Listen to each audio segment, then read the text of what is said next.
You see, of all the people that we are supposed to identify with in this story, the one we're supposed to identify most with is Barabbas.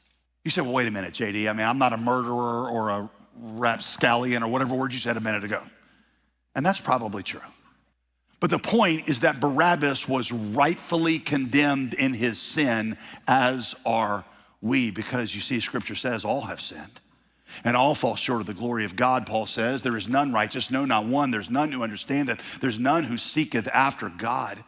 Barabbas is simply the first in a long line of guilty people who are going to be set free because Jesus dies in their place. Barabbas' story is my story. I'm the child of a human dad. So are you.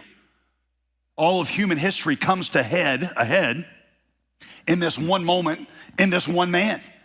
You're seeing the entire fate of the human race epitomized in the story of one man. Think about it. One of the most interesting things about this trial is that at several points, Jesus remains silent as these accusations are hurled against him. Why would Jesus do that? Why would he stay silent, especially when it's so obvious this trial is a sham? When you stand in a courtroom silent while others make accusations against you, and when the judge turns to you and says, what do you have to say for yourself? And you say nothing in your defense, but you just stand there silently, what are you conceding? Guilt. Guilt. Jesus stood silently in the face of accusation because he was conceding guilt. But why? Why? You say he wasn't guilty of those charges? It was because at that very moment, watch this, as the chief priests are pointing their lying fingers at Jesus and accusing him of these false charges, watch. Jesus perceives behind their fingers the righteous finger of God the Father pointing at him, accusing him of J.D. Greer's sin.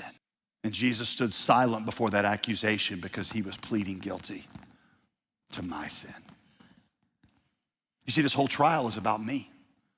I was preoccupied like Pilate, thinking more about daily trivialities than eternal realities. I was superficial like Herod, more interested in what Jesus could do for me than what I owed to him. I was proud like the chief priest, refusing to admit my utter and complete need of God's grace. All the profiles in this chapter, they're all about me, and they come to a head in Barabbas. I am the guilty one.